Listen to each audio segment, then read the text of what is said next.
नमस्कार दोस्तों, मैं हूं लोकेंद्र मिश्रा और आप सबका स्वागत है आज की इस क्लास में। तो हम लोग पढ़ रहे हैं हिंदी लिटरेचर ऑप्शनल में। अब तक हमने भक्ति काल के भी कुछ वीडियोस देख लिए हैं। आज की क्लास में हम देखने वाले हैं भक्ति काल की कृष्ण भक्ति काव्य धारा के बारे में।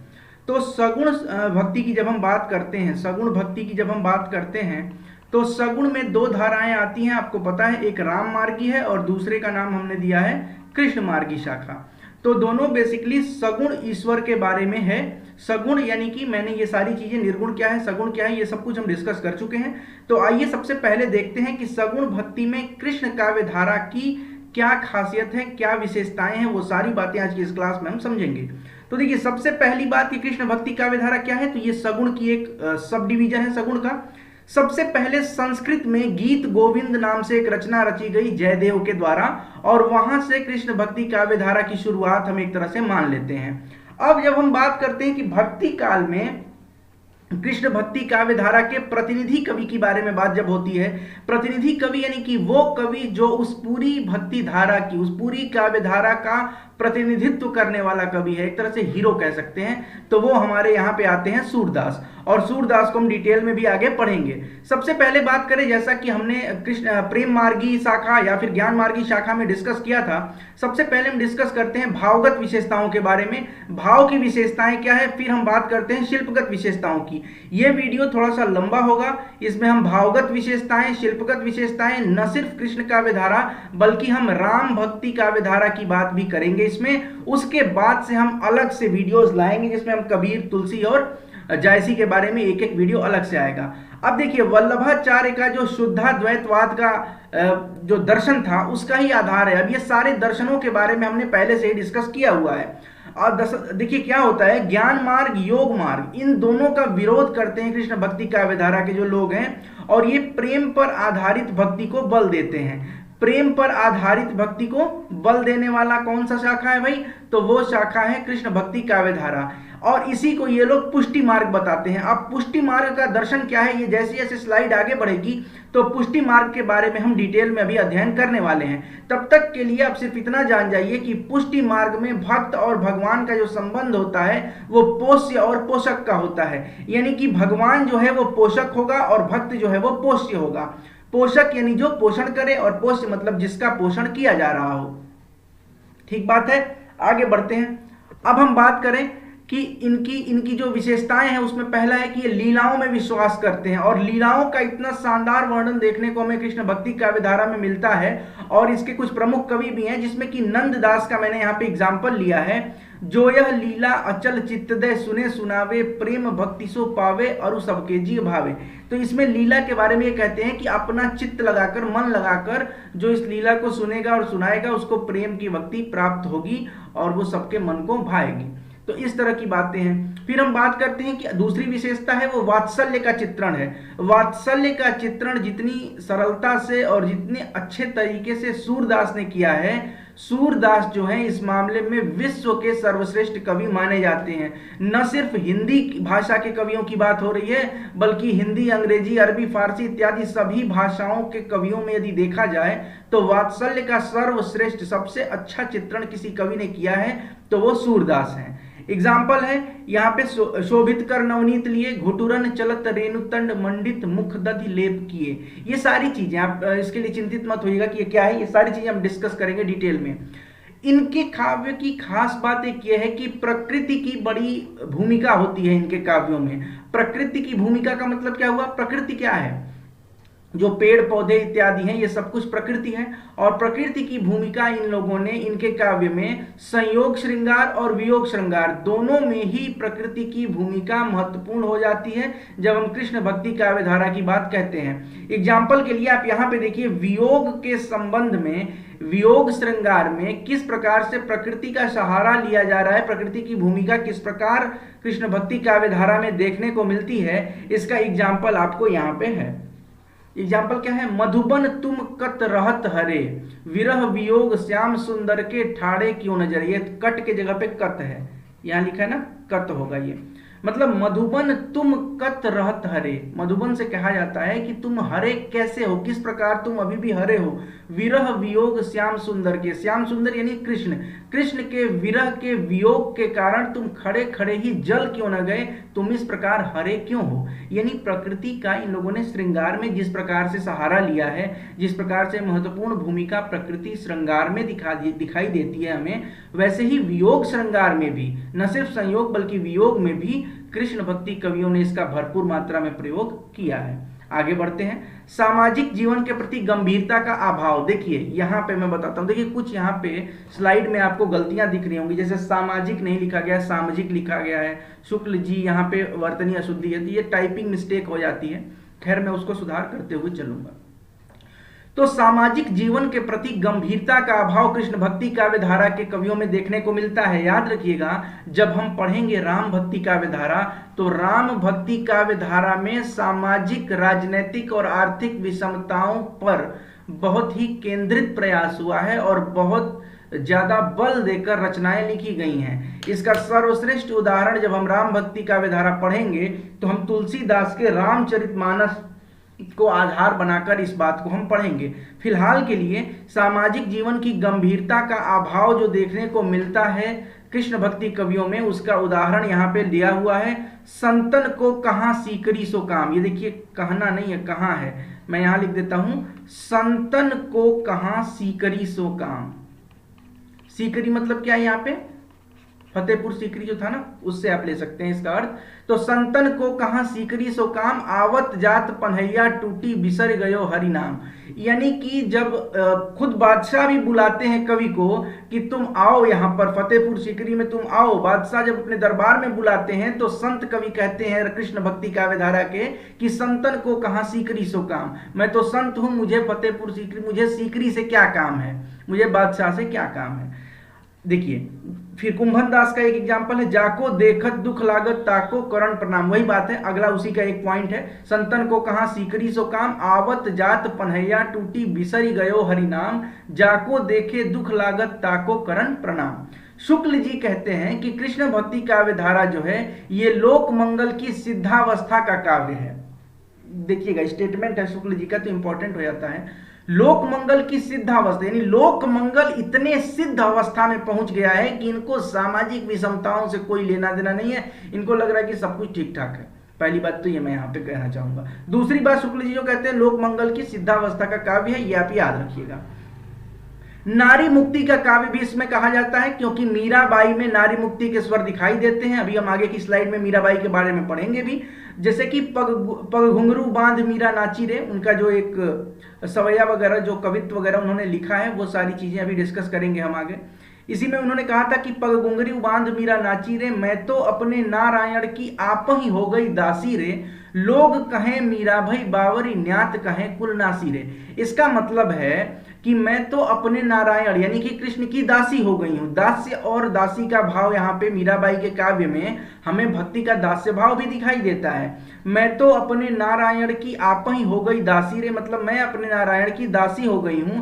लोग कहें मीरा भाई बावरी, लोग तो कहते हैं कि मीरा जो है वो बावरी हो गई है, पागल हो गई है। और जो न्यात कहें कुलनासी रे, न्यात यानी रिश्ते नातेदार, जो रिश्तेदार हैं, जो परिवार के लोग हैं, वो कहते हैं कि ये तो कुलनाशी हो गई है, कुल का नाश करने वाली हो गई है।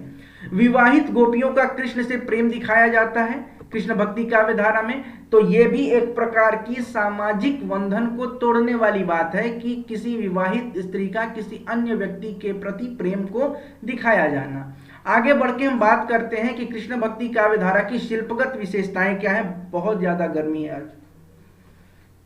देखिए शिल्प का मतलब क्या है कि काव्य का रूप क्या है, भाषा क्या है, अलंकार क्या है, छंदों का किस प्रकार से प्रयोग किया गया है, ये सारी बातें इन सारी बातों का जब हम दृष्टिपात करते हैं इन सारी बातों पे, तो हमें पता चलती है कि शिल्पगत विशेषताएं क्या होती हैं। कृष्ण भक्ति काव्य धारा के कवियों में काव्य का जो रूप है वो अधिकतर मुक्तक काव्य देखने को मिला है। प्रबंधात्मकता थोड़ी बहुत, यानी कि प्रबंध काव्य जो है वो थोड़े बहुत देखने को मिले हैं, परंतु मुक्तक काव्य जो है वो ज्यादा देखने को हमें कृष्ण भक्ति काव्य धारा में मिलते हैं। हालांकि थोड़ी बहुत प्रबंधात्मकता देखने को मिल जाती है। जो इसकी रचनाओं में प्रबंधात्मकता है वो विशिष्ट संज्ञा से उनको उसको एक विशिष्ट संज्ञा दे दी गई है, जिसको लीला पद के नाम से जाना जाता है। इनके काव्यों में मुक्तक काव्य अधिक है, प्रबंध काव्य बहुत कम है, मगर जितनी भी प्रबंधात्मकता है वो सब के सब लीला पद की श्रेणी में रखे गए हैं। भाषा आपको पता है कि इनकी जो भाषा है वो प्रमुख भाषा ब्रज भाषा है, और जिन छंदों का इन लोगों ने प्रयोग किया है उसमें दोहा है, सवैया है, कवित्त है। इनकी अधिकतर रचनाएं रागों पर आधारित होती हैं। अब रागों पर यदि आधारित हैं तो उनमें एक विशेष प्रकार का लय है, एक विशेष प्रकार की गेयता देखने को मिलती है। गेयता का अर्थ है कि ऐसी रचनाएं जिनको गाई जा सके। आप मीरा के पद देखिए, आप मीरा के पद देखिए, उसके साथ साथ आप रसखान के देखिए, उसके बाद सूरदास के पद देखिए। इन सारे पदों में गेयता है। गेयता यानी कि इन सारे पदों को गाया जा सकता है, किसी न किसी प्रकार से रागों के साथ इनका संबंध देखने को मिल जाता है। आगे बढ़ते हैं। अगला जो पॉइंट है वो है प्रतीकात्मकता। प्रतीकात्मकता का मतलब होता है प्रतीकों के माध्यम से अपनी बात को कह देना, उसको प्रतीकात्मकता कहते हैं। और काव्य में जब प्रतीकों का प्रयोग होता है तो काव्य उत्कृष्ट होता चला जाता है। जैसे कि जब हम बात करें कृष्ण भक्ति काव्य धारा में, तो यहां पर ब्रह्म जो है वो कृष्ण है। कृष्ण क्या है भाई? तो कृष्ण ब्रह्म है। और आत्मा कौन है? तो गोपियां हैं। यानी कि कृष्ण और गोपियों के प्रतीकों या बिंबों का प्रयोग करके ये कुछ नई बात कहना चाहते हैं। मतलब कृष्ण भक्ति काव्य धारा की कविताओं को हम सीधे सीधे अर्थों में न समझकर यदि प्रतीकों के अर्थ निकाल कर समझें तो ज्यादा सही अर्थ पर हम पहुंच पाते हैं। कृष्ण को ये ब्रह्म मानते हैं और गोपियां जो हैं उनको ये आत्मा मानते हैं। गोपियां कृष्ण में मिलना चाहती हैं, लीन होना चाहती हैं। तो यानी कि आत्मा परमात्मा में, आत्मा ब्रह्म में लीन होना, जिसको ब्रह्मलीन होना हम कहते हैं, वो यहाँ पे आप देखने को मिलता है आपको। शुक्ल जी के अनुसार देखिए, यहाँ पे इन अंग्रेजी में लिख दिया गया है, इसको आप हिंदी में समझिएगा। शुक्ल जी के अनुसार इन रचनाओं ने जीने की चाह को बनाए रखने में भारी योगदान दिया। शुक्ल जी कहते हैं कृष्ण भक्ति काव्य धारा की रचनाओं के बारे में कि ये ऐसी रचनाएं हैं जिन्होंने साधारण मनुष्यों के जीने की चाह को बनाए रखने में बहुत बड़ा योगदान दिया है। ठीक है, अब हम बात करें कि जिस दर्शन पर कृष्ण भक्ति काव्य धारा आधारित है, जिसको हम पुष्टि मार्ग के नाम से समझते हैं।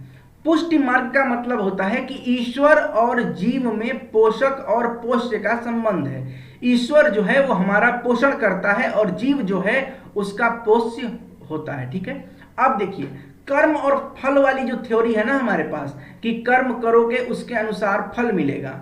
अच्छे कर्मों का वही जो है अच्छे कर्मों का अच्छा नतीजा होता है और बुरे कर्मों का बुरा नतीजा होता है। इस पूरी थ्योरी को पुष्टि मार्ग में झूठा मान लिया जाता है, नकार दिया जाता है।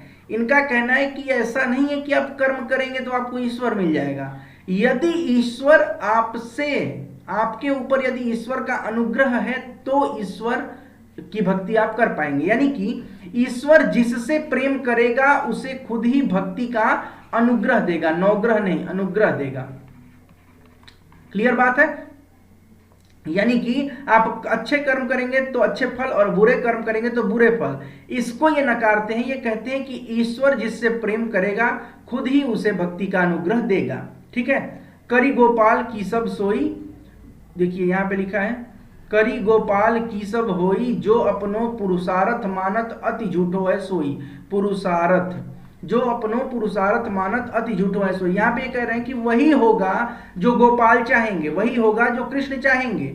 जो व्यक्ति ये मानता है कि ये उसके पुरुषार्थ के कारण हो रहा है वो बहुत ही झूठा व्यक्ति है। ठीक है, तो ये कौन सा मार्ग है? यही है पुष्टि मार्ग का दर्शन, जो अद्वैतवाद की, जो अभी मैंने शुद्धाद्वैतवाद की बात की थी ना, शुद्धाद्वैतवाद की बातों का खंडन करते हुए ईश्वर में पोषक और पोष्य के संबंध को निरूपित करता है। आगे बढ़ते हैं। पुष्टि मार्ग क्या है भाई? तो यहां पे देखना, थोड़ा सा लिखा हुआ है। पुष्टि मार्ग के अनुसार जीवों के 3 प्रकार माने गए हैं। पहला प्रकार जो है वो है प्रवाह जीव, दूसरा है मर्यादा जीव और तीसरा है पुष्टि जीव। प्रवाह जीव का मतलब है कि साधारण मनुष्य, जन साधारण, जो कि सामान्य प्रवाह में जीता है, लौकिक सुखों की इच्छा के लिए, लौकिक सुखों को प्राप्त करने के लिए कर्म करता है। वही जो कर्म करेंगे उसका फल मिलेगा। ये सारी बातें मानने वाले जो व्यक्ति हैं वो प्रवाह जीव हैं। दूसरे लोग हैं कि मर्यादा जीव हैं। मर्यादा जीव का मतलब है ये सेकंड डिग्री के लोग हो गए। Second degree in the sense आप समझिएगा, इनकी इच्छाएं तो अलौकिक सुख की हैं, मगर इनके जो काम हैं वो ये कर्म कांडों पर विश्वास रखते हैं। इन्हें पता है कि यदि ईश्वर की भक्ति हम कर्म कांडों के अनुसार करते हैं तो फिर हमें अलौकिक सुख जो चाहिए वो मिलेगा। और इस प्रकार के जीवों को पुष्टि मार्ग में सेकंड डिग्री के लोग माने गए हैं ये, और इनको मर्यादा जीव के नाम से जाना जाता है। तीसरी बात आती है पुष्टि जीव के बारे में। पुष्टि जीव कौन है? तो देखिए मैं बता रहा हूं, यहां जो पुष्टि जीव है ना, ये हीरो है, शानदार, जबरदस्त, जिंदाबाद। मतलब एकदम इनका कहना है कि सभी साधन निरर्थक हैं, सब कुछ ईश्वर की लीला है, उसका अनुग्रह यदि है तभी कुछ होगा। यानी ईश्वर के इच्छा के विरुद्ध एक पत्ता भी नहीं हिलता है। जो कुछ इस दुनिया, इस संसार में हो रहा है वो सब कुछ ईश्वर की वजह से हो रहा है। बाकी आपके सारे कर्म और कर्मकांड निरर्थक हैं। ये मानने वाले जो जीव हैं उन्हें पुष्टि मार्ग में पुष्टि जीव कहा गया है। पुष्टि मार्ग में 3 जीवों के प्रकार बताए गए हैं, मैंने तीनों के बारे में डिस्कस किया। पुष्टि जीव के बारे में भी मैंने बता दिया कि जो सर्वोत्तम है, इनके हिसाब से जो सर्वोत्तम है उसे माना जाता है क्या? पुष्टि जीव माना जाता है। आगे बढ़ते हैं। अब देखिए, कृष्ण भक्ति काव्य धारा में एक कवियों का समूह आता है जिसको अष्टछाप के नाम से हम जानते हैं। अष्टछाप का मतलब हुआ कि 8 कवियों का ये समूह है। अष्टछाप जो है ये 8 कवियों का समूह है, और मैं आपको बताने जा रहा हूं एक एक कवियों के बारे में। ठीक है, सबसे पहले ये जान जाइए, आचार्य वल्लभ का जो पुष्टि मार्ग था इसी से संबंधित 8 कवि हैं इसमें। आचार्य वल्लभ के एक पुत्र थे, जो छोटे पुत्र थे ना, उनका नाम था विठल दास। तो एक तो वल्लभ थे, और वल्लभ के पुत्र का नाम क्या हुआ? वल्लभ के पुत्र का नाम आप समझिएगा, यहाँ पे मैं लिख रहा हूं विठल। तो विठल जी वल्लभ के पुत्र थे। अष्टछाप में जो 8 कवि शामिल हैं, इन 8 कवियों में से 4 कवि जो हैं वो वल्लभ के शिष्य हैं, और 4 कवि जो हैं वो वल्लभ के पुत्र विठल के शिष्य हैं। जो 4 वल्लभ के शिष्य हैं और जो विठल के शिष्य हैं उनके बारे में आप यहाँ पे देख लीजिए। सूरदास, परमानंद दास, कुंभन दास और कृष्णदास। अष्टछाप के इन 4 कवि, ये 4 कवि जो हैं ये वल्लभ के शिष्य हैं। उसके बाद आते हैं नंददास, गोविंद स्वामी और छीत स्वामी और चतुर्भुज दास। ये चारों जो हैं ये विठल के पुत्र हैं। ठीक है, सूरदास के बारे में अब बात की जाए। स्वयं सूरदास किसके शिष्य थे? तो वल्लभ के शिष्य थे। आचार्य वल्लभ ने कहा कि सूरदास जी जो हैं ये पुष्टि मार्ग का जहाज हैं। पुष्टि मार्ग का जहाज किसने कहा था सूरदास को? तो आचार्य वल्लभ ने कहा था। और सूर जो है ये सर्वाधिक महत्वपूर्ण कृष्ण भक्ति काव्य शाखा में और अष्टछाप के कवियों में जो सबसे महत्वपूर्ण कवि है वो है सूरदास। अष्टछाप ने ब्रज भाषा की संगीतात्मकता और कलात्मकता को नई ऊंचाई देने का काम किया है। ठीक है, देखिए जब भी बात करेंगे ना हम कृष्ण मार्गी कवियों के बारे में, तो लोक दृष्टि की भी बात करेंगे। लोक दृष्टि भी है जिसमें लोक मंगल का काव्य कहा गया। इसके अलावा संगीतात्मकता भी है इनके काव्यों में, कलात्मकता भी है, पात्र का चरित्र चित्रण भी है, भाषा शैली वगैरह के बारे में हम अभी आगे चल के बात हमने की थी। हमने पीछे ही बात की, पीछे की स्लाइड में हमने ये बात की थी। अब हम बात करें कुछ प्रमुख कवियों के बारे में, तो सबसे पहले जो कवि आते हैं उनका नाम है सूरदास। 1483 से 1563 ईस्वी इनका जीवन काल है। सबसे महत्वपूर्ण कवि में माने जाते हैं। वात्सल्य और श्रृंगार दोनों का वर्णन किया है इन्होंने। श्रृंगार में इन्होंने संयोग श्रृंगार और वियोग श्रृंगार दोनों का वर्णन किया है। इनको वात्सल्य का सम्राट कहा जाता है, और पूरे विश्व के किसी भी भाषा के रचनाकारों में यदि देखा जाए तो वात्सल्य में यदि सर्वश्रेष्ठ कवि हमें ढूंढना हो तो बिना किसी संकोच के हम सूरदास का नाम ले सकते हैं। अब हम बात करें अगले कवि की, जिनका नाम, पहले हम अष्टछाप के कवियों के बारे में चर्चा कर लेते हैं। अष्टछाप के जो कवि हैं उनकी चर्चा कर लेते हैं, उसके साथ साथ ही हम कर लेंगे। चलिए पहले नंददास को समझ लेते हैं। 16वीं शताब्दी के प्रमुख कवि हैं, सूर के बाद सर्वाधिक प्रसिद्ध हैं। इनकी भाषा जो है वो परिमार्जित भाषा है। ये कहते हैं और कवि गढ़िया नंददास जड़िया, मतलब और कवि तो ऐसे तैसे हैं, लेकिन नंददास जो है वो जड़िया हैं। जड़िया मतलब समझिए कि जड़ा हुआ जिसको कहते हैं ना, वैसा। इनके ग्रंथ हैं भंवर गीत, भ्रमर गीत नहीं, भ्रमर नहीं भाई, भ्रमर अलग है, यहाँ पे है भंवर गीत, रूप मंजरी, रस मंजरी और रुक्मणी मंगल। ज्यादा कुछ नहीं, थोड़ा बहुत देखते इसको, आगे बढ़ते हैं। कृष्णदास जो थे ये गायक भी थे और कवि भी थे। इनका कोई ग्रंथ तो नहीं मिलता है मगर इनके कुछ पद जरूर मिलते हैं और ये गुजराती थे, ठीक है, गुजराती थे। अगले कवि आते हैं कुंभन दास। कुंभन दास 1468 से 1583, और कुंभन दास के बारे में मैं बता दूं कि ये अष्टछाप के कवियों में शामिल थे, अष्टछाप के कवियों में ये शामिल थे, ठीक है। इनके जन्म के बारे में तो आपको कोई बात जानने की खास जरूरत है नहीं, मगर यहाँ पे लिखा हुआ है 1468 से 1583, तो इसको हम मान लेते हैं। वल्लभाचार्य के शिष्य थे, ब्रज के आसपास के रहने वाले थे और इन्हीं को फतेहपुर सीकरी में बुलाया गया था। किसने बुलाया था? तो अकबर ने कहा कि फतेहपुर सीकरी आइए, तो इन्होंने कहा संतन को कहा सीकरी सो काम, आवत जात पनहिया टूटी बिसरी गयो हरि नाम। अगले कवि आते हैं, ठीक है, अगले कवि आते हैं, आगे बढ़े हम ना, अगले बढ़ते हैं। बाल मनोविज्ञान और विरह वेदना के प्रमुख कवि हैं। ये सारी चीजें हो गई। ये तो परमानंद दास के बारे में ना, परमानंद अभी हमने नहीं देखा। परमानंद दास के जो प्रमुख रचना है वो है परमानंद सागर। परमानंद सागर है, ये भी वल्लभाचार्य के प्रमुख, जो वल्लभाचार्य के शिष्य थे और इसके साथ साथ ये कीर्तन वगैरह भी लिखते थे, कीर्तनकार भी थे। कीर्तन जो लिखता है ना उसको हम कीर्तनकार कहते हैं। तो मोहन वह क्यों प्रीत बिसारी, कहत सुनत समुझत उर अंतर दुख लागत है भारी। ये विरह वेदना के प्रमुख कवि थे। तो विरह वेदना का स्वर इनकी इस रचना में देखने को आपको मिलेगा। मोहन वह क्यों प्रीत बिसारी, मोहन तुमने उस प्रीत को क्यों बिसार दिया। कहत सुनत समुझत उर अंतर, जिसको कहते समय, सुनते समय या समझते समय हृदय के अंदर आज भी बहुत दुख लगता है। तुमने उस प्रीत को, उस स्नेह को क्यों विसार दिया, क्यों भूल गए। आगे बढ़ते हैं। गोविंद स्वामी भजन कीर्तन लिखते थे। गोविंद स्वामी के पद इनके नाम से ही संकलित हैं। गोविंद स्वामी के जो पद है ना वो संकलित हैं। आगे बढ़े। चतुर्भुज दास, गोविंद स्वामी के पद, इस नाम से इनके सारे पद जो हैं वो संकलित हैं। चतुर्भुज दास जो थे वो कुंभन दास के पुत्र थे। ये गेय रचनाएं लिखते थे। अगले कवि हैं छीत स्वामी, ये भी महत्वपूर्ण है, अष्टछाप के कवि हैं और ये कीर्तन वगैरह लिखते थे। अब हम आते हैं उस प्रमुख कवयित्री पर जिसका नाम है मीराबाई। 1504 से 1563। सामाजिक व्यवस्था के खिलाफ, सामाजिक व्यवस्था के खिलाफ जो सबसे प्रमुख स्वर हमें सुनाई देता है, दिखाई देता है कृष्ण भक्ति काव्य धारा में, वो मीराबाई है। विरह वेदना का स्वर दिखाई देता है, भक्ति का, विरह का और विद्रोह का, इन तीनों स्वरों को अगर एक साथ किसी के काव्य में देखना हो तो उसके लिए मीराबाई का काव्य सर्वोत्कृष्ट है। विद्रोह, पग घुंघरू बांध मीरा नाची रे, हमने डिस्कस किया, अभी डिस्कस किया था ना पीछे। नारी की पीड़ा के बारे में सबसे खास बात है कि ये किसी संप्रदाय से बंधी नहीं रही। ये कशिश नहीं है, किसी है यार, बहुत गलती हो गई है।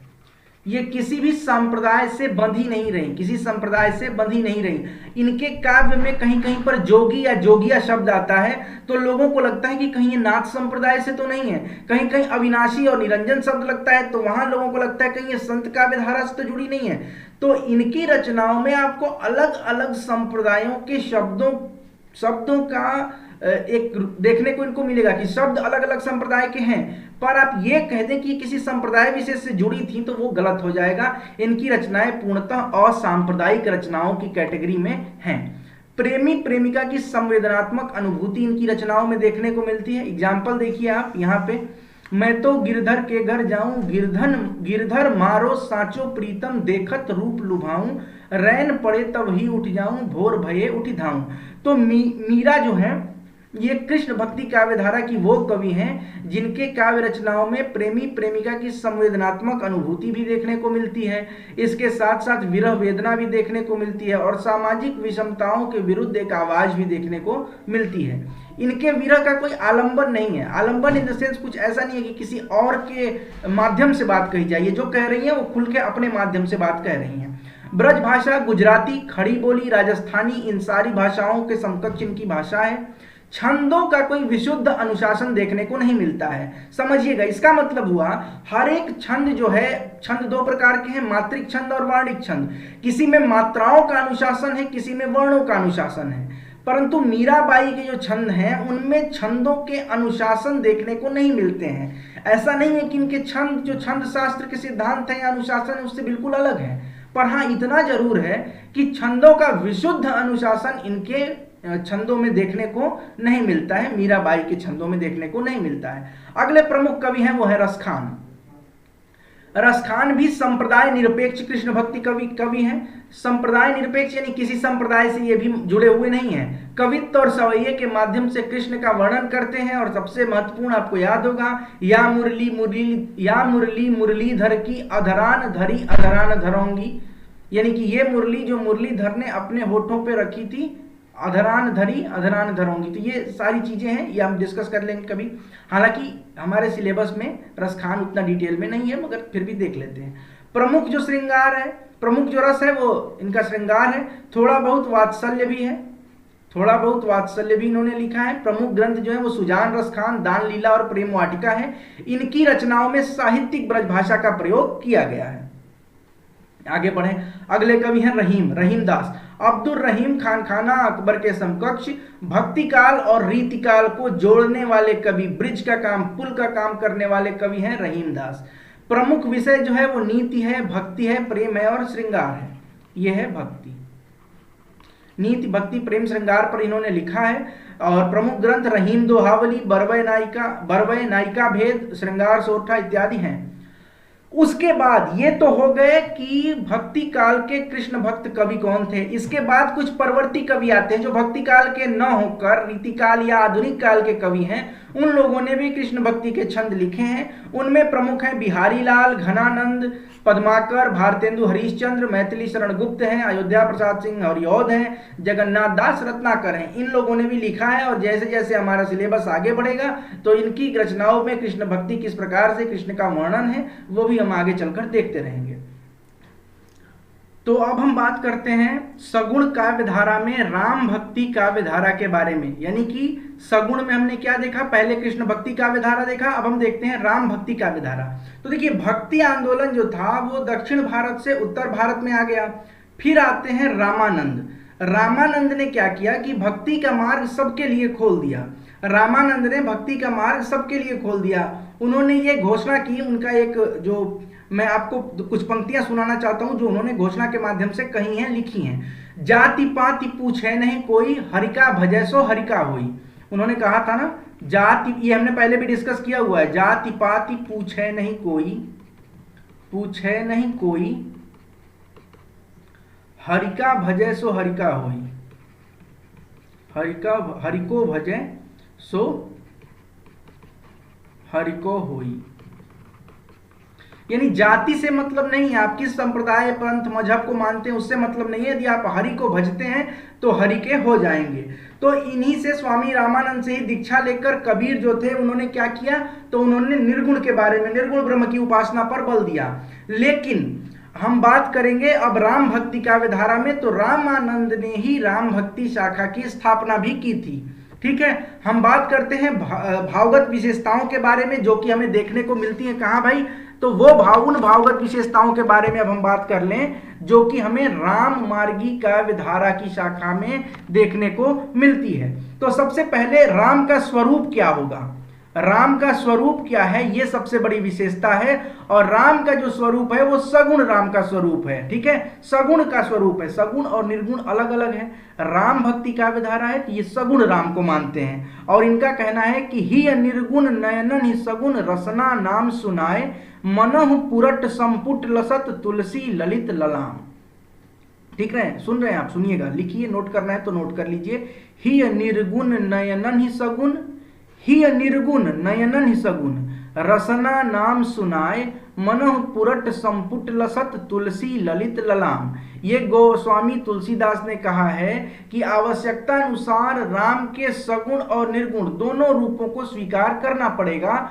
और इसीलिए आवश्यकता अनुसार न सिर्फ राम के सगुण रूप को, बल्कि यहाँ पर राम के जो राम काव्य के कवि हैं उन्होंने निर्गुण राम को भी कहीं कहीं पर स्वीकार किया है। ठीक बात है। दूसरी बात हम करते हैं कि लोक मंगल की भावना। तो लोक मंगल की भावना की दृष्टि से राम भक्ति काव्य अपने आप में अनुपम है। सबसे बड़ा उदाहरण आपके सामने जो है वो है रामचरितमानस का, जो कि तुलसीदास के द्वारा रचित है। उसमें है परहित सरिस धर्म नहीं भाई, धराम लिखा है यहाँ पे, देखिए गलत है। परहित सरिस धर्म नहीं भाई, पर पीड़ासम नहीं अधमाई, यानी परहित सरिस धर्म नहीं भाई, दूसरों के हित के जैसा कोई धर्म नहीं है और दूसरों को पीड़ा देने से बुरा पाप भी कोई नहीं है, ये कहते हैं तुलसी। यानी यहां पर लोक मंगल की भावना देखने को मिलती है, दूसरे का भला करना, क्योंकि सबसे बड़ा धर्म वही है। और यदि आप धर्म को मानते हैं, लोक मंगल की भावना यदि आपके अंदर है, तो इसके हिसाब से ये तुलसी का आप देख सकते हैं। तुलसी के काव्य में ही सबसे अधिक हमें यह चीज देखने को मिलती है। उन्होंने राम को एक आदर्श पुत्र भी दिखाया है, सीता को आदर्श पत्नी दिखाया है, कौशल्या को आदर्श माता दिखाया है, लक्ष्मण और भरत को आदर्श भाई दिखाया है। इस प्रकार से लोक संग्रह की और लोक मंगल की भावना हमें तुलसी के काव्य में देखने को सबसे अधिक मिलती है। अब हम बात करें समन्वयकारी दृष्टिकोण की, तो भावगत विशेषताओं में आप ये कह सकते हैं कि यह समन्वयवादी काव्य है, समन्वयवादी काव्य धारा। भाई समन्वयवादी का मतलब क्या हुआ? समन्वय का मतलब होता है, देखिए भारत में अलग अलग प्रकार की धार्मिक पद्धतियां हैं, कोई शैव है, कोई वैष्णव है, कोई कुछ और मानता है, कोई कुछ और मानता है। तो इन सारी चीजों का समन्वय जिस काव्य में हमें देखने को मिलता है वो है राम भक्ति काव्य धारा, यानी कि सबसे अधिक समन्वय की भावना यहाँ पे देखने को मिलती है। अब देखिएगा आचार्य हजारी प्रसाद द्विवेदी ने क्या कहा था, आप नोट करिएगा। आचार्य हजारी प्रसाद द्विवेदी के अनुसार, नोट करिए, तुलसीदास के बारे में आचार्य हजारी प्रसाद द्विवेदी का यह विचार है, आपको नोट करना है, नोट करिएगा। उनका सारा काव्य समन्वय की विराट चेष्टा है, उनका सारा काव्य समन्वय की विराट चेष्टा है। लोक और शास्त्र का समन्वय, लोक और शास्त्र का समन्वय, गार्हस्थ्य और वैराग्य का समन्वय, गृहस्थ और वैराग्य का समन्वय, भक्ति और ज्ञान का समन्वय, भक्ति और ज्ञान का समन्वय, रामचरितमानस शुरू से आखिर तक, रामचरितमानस शुरू से आखिर तक समन्वय का काव्य है, समन्वय का काव्य है। ये आचार्य हजारी प्रसाद द्विवेदी का स्टेटमेंट था जो कि मैंने आप लोगों को लिखवा दिया। समन्वयकारी काव्य की बात हम जब करते हैं तो देखिए एक संप्रदाय है शैव और दूसरा है वैष्णव। शैव यानी जो शिव की पूजा करे, वैष्णव यानी जो विष्णु की पूजा करे।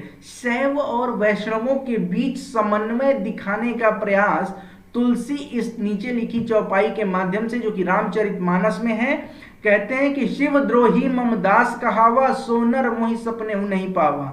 शिव द्रोही मम दास कहावा, सोनर मोहि सपने ही नहीं भावा। ये कहाँ का प्रसंग है, मैं आपको थोड़ा सा समझा देता हूं।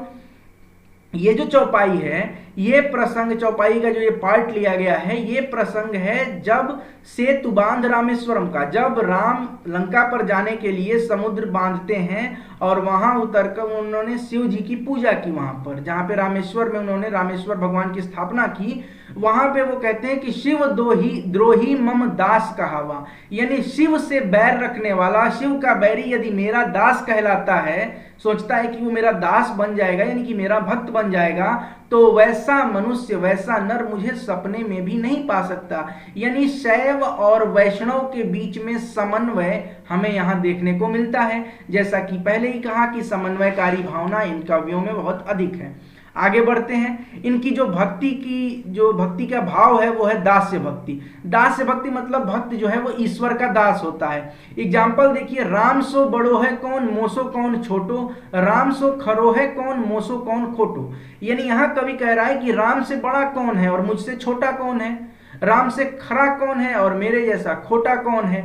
तो यहाँ पर भक्त और ईश्वर के बीच में दास्य भक्ति देखने को मिलती है। भक्त जो है वो ईश्वर का दास है। अपवाद स्वरूप कुछ रसिक कवि भी हुए हैं। रसिक इन द सेंस कि वो नहीं मानते हैं कि भक्त ईश्वर का दास है। उन्होंने कहा कि नीम के आगे खाट पड़ी है, खाट के नीचे करवा, प्रयाग दास अलबेला सोवे, राम लला के सरवा। यानी वो अपने आप को राम लला के सार बताते हैं, शाला बताते हैं, यानी कि वो सीता का भाई है। और वो लिखा है कि नीम के आगे खाट पड़ी है, खाट के नीचे करवा, प्रयागदास अलबेला सोवे, राम लला के सरवा। तो ये अपवाद की भावना है। आर्थिक समस्याओं का स्वर बड़ी ही मुखरता है। यहाँ पे आर्थिक समस्या जो होती है उसको बड़ी मुखरता से राम भक्ति काव्य धारा में दिखाया गया है। जैसे कि तुलसी जी की कवितावली से हम उदाहरण लें तो खेती न किसान को भिखारी को न भीख बलि, बनिक को बनिज न चाकर को चाकरी, जीविका विहीन लोग सिद्ध्यमान सोच बस, कहें एक एकन सो कहाँ जाई का करी। ठीक है, गेयता देख रहे हैं, लयात्मकता देख रहे हैं। खेती न किसान को भिखारी को न भीख बली, वणिक को वणिज न चाकर को चाकरी, जीविका विहीन लोग सिद्धमान सोच बस, कहें एक एकन सो कहाँ जाई का करी। आर्थिक समस्या को यहाँ पे दिखाया गया है कि किसान को खेती नहीं मिल रही है, भिखारी को भिक्षा नहीं मिल रही है, बनिया नहीं अपना काम कर पा रहा है, जो चाकर नौकर है उसको नौकरी चाकरी नहीं मिल पा रही है, सारे लोग जीविका विहीन हो गए हैं, एक दूसरे से पूछ रहे हैं कि भाई मैं क्या करूं, भाई मैं क्या करूं। तो ये आर्थिक समस्या का स्वर देखने को मिला। राजनीति बोध, राजनीति बोध देखिए ये बहुत इंपॉर्टेंट है। राजनीतिक स्थितियों से जनता को अवगत कराना, देखिए क्या लिखा हुआ है यहाँ पे, मेरी गलती है। राजनीतिक स्थिति, राजनीतिक स्थितियों से जनता को अवगत कराना, यह भी इस काव्य में देखने को मिलता है। ठीक है, राम राज्य की कल्पना जहां पे की गई है, जा सुराज प्रिय प्रजा दुखारी, सोनृप अवस नरक अधिकारी, यानी जिस राजा के राज्य में प्रजा दुखी रहती है वो जो राजा है वो नरक का अधिकारी है। इसी प्रकार से उन्होंने राम राज्य की कल्पना भी की है, वो भी आप लोगों ने सुना ही होगा। आगे बढ़े, राम, अब देखिए राम राज्य की कल्पना उन्होंने की है। राम राज्य की कल्पना यहां मैंने लिखा है ना, भौतिक दैहिक दैविक तापा, राम राज काहू नहीं व्यापा। मैंने लिखा नहीं, मैं लिख देता हूं, चलिए मैं यहां लिख देता हूं, ऊपर लिखता हूं, भौतिक दैहिक दैविक तापा, राम राज काहू नहीं व्यापा। राम राज, आप देख सकते हैं कितनी गर्मी है और पसीना है, मैं बहुत परेशान हूं, मगर राम राज काहू नहीं व्यापा। अभी मैं पंखा चला दूं, फैन चला दूं तो फिर ये हो नहीं पाएगा, आवाज क्लियर नहीं आएगी। ठीक है, तो भौतिक दैहिक दैविक तापा, राम राज काहू नहीं व्यापा। तो राम राज्य में इस तरह की कई अवधारणाएं हैं जो कि इन्होंने यहाँ पे राम राज्य के माध्यम से दिखाया है कि किस प्रकार से राजनीतिक स्थितियां बन सकती हैं। शिल्पगत विशेषताओं के बारे में बात करेंगे, उसके पहले थोड़ी सी चर्चा और कर लें। नाम की महत्ता, देखिए यहाँ पे मैंने कुछ ही चीजें लिखी हैं, कुछ मैंने नहीं लिखी हैं, तो बात करते हैं नाम की महत्ता। साधारण विशेषताओं में जो हम काव्यगत विशेषताएं देख रहे हैं उनमें नाम की महत्ता इस प्रकार से दिया गया है कि गोस्वामी जी ने कहा है, ब्रह्म राम ते नाम बड़ बरदायक बरदान, मतलब उनकी दृष्टि में नाम का जप करना ही संपूर्ण पापों को खत्म कर देने के लिए बराबर है। मतलब यदि आप राम का नाम लेते हैं तो सारे कष्ट अपने आप दूर हो जाएंगे। इनकी भक्ति का स्वरूप हमने डिस्कस किया है। इनकी भक्ति जो है इसमें ये कहते हैं कि देखिए अलग अलग प्रकार की भक्ति होती है। राम काव्य में ज्ञान कर्म और भक्ति की महत्ता का प्रतिपादन अलग अलग किया गया है, भक्ति को ही श्रेष्ठ बतलाया गया है। गोस्वामी तुलसीदास का आप स्टेटमेंट अगर नोट करना चाहें तो नोट कर लीजिएगा। ये दोहा है, बिनु विश्वास भगति नहीं, तेहि बिनु द्रवहु न राम, राम कृपा बिनु सपने हूं, जीवन लह विश्राम। ठीक है, यानी राम के प्रति भक्ति भावना के अतिरिक्त शिव ब्रह्मा और भी लोगों के बारे में भक्ति यहाँ पे प्रदर्शित की गई है। और ये जो दोहा मैंने बताया कि बिनु विश्वास भगति नहीं, यानी भक्ति के बिना विश्वास के भक्ति नहीं हो सकती है और बिना भक्ति के कोई काम नहीं हो सकते हैं। और राम की कृपा से सपने में भी किसी के जीवन में विश्राम का समय यानी कि आराम का समय नहीं आ सकता है। आगे बढ़ते हैं, बात करें अब थोड़ी बहुत तत्कालीन परिस्थितियों का चित्रण भी इन्होंने किया है। तुलसीदास अपने मानस जब हम पढ़ेंगे तुलसीदास के बारे में तो डिस्कस करेंगे इसमें। सामाजिक राजनीतिक धार्मिक सभी परिस्थितियों का बिल्कुल तथ्यपूर्ण चित्रण किया है तुलसीदास जी ने। और तत्कालीन समाज से जब वो असंतुष्ट होने के कारण, देखिए तत्कालीन समाज जो था उससे असंतुष्ट होने के कारण ही रामराज की कल्पना की है। और अगर आप लिखना चाहें तो लिख लीजिएगा, श्रीधर सिंह के शब्दों में तुलसी ने युगबोध को समग्र रूप में ही व्यक्त किया। तुलसी ने युगबोध को समग्र रूप में ही व्यक्त किया और समग्र रूप में प्रस्तुत किया। इसीलिए तुलसी के युग का पूरा चित्र भी मूर्तित है और उसी परिदृश्य में संपूर्ण मानव जीवन का अखंड आकार भी। जो मैं तेज बोलता हूं, आपके पास तो सुविधा है यूट्यूब पर, आप उसको मतलब पीछे करके स्पीड कम करके भी देख सकते हैं, पॉज करके लिख सकते हैं। आगे बढ़ते हैं, शिल्पगत विशेषताएं। सबसे पहली बात कि जो काव्य है वो प्रबंधात्मक काव्य है। प्रबंध काव्य के बारे में मैंने बताया था कि खंड काव्य और महाकाव्य होते हैं। रामचरितमानस हिंदी का सर्वोत्कृष्ट महाकाव्य है। देखिएगा रामचरितमानस जो है वो महाकाव्य है, खंड काव्य मत समझिएगा, क्योंकि 8 सर्ग होने जरूरी हैं एक एग्जाम्पल देखा जाए तो, मगर ये इसमें सिर्फ 7 कांड हैं और सातों कांड अपने आप में इतने वृहद, विस्तृत और विशद हैं कि आपको रामचरितमानस को हिंदी का सर्वोत्कृष्ट महाकाव्य मानने के लिए मजबूर कर देते हैं। प्रबंध और मुक्तक दोनों के लक्षण मिलते हैं कवितावली में, वहां पे प्रबंध और मुक्तक दोनों काव्य के लक्षण मिलते हैं। भाषा जो है वो क्या है भाई, तो भाषा जो है वो अवधि है और ब्रज भाषा है, दोनों है। इन्होंने संस्कृत की अपेक्षा जनभाषा को प्रधानता दी। का भाषा का संस्कृत प्रेम चाहिए साच, काम जुआवे कामरी काले करी कुमाच, यानी भाषा कोई भी हो डिपेंड करता है कि आप किस प्रकार की भाषा का प्रयोग करते हैं। जनभाषा को इन लोगों ने ज्यादा दिया है महत्व। बुंदेलखंडी, राजस्थानी, भोजपुरी भाषाओं का भी इसमें समन्वय देखने को मिलता है, कहीं कहीं पर वो भाषाएं भी देखने को मिलती हैं। आगे बढ़े, छंद जो है वो चौपाई, दोहा, कुंडलियां, सवैया, ये सारी चीजें हैं।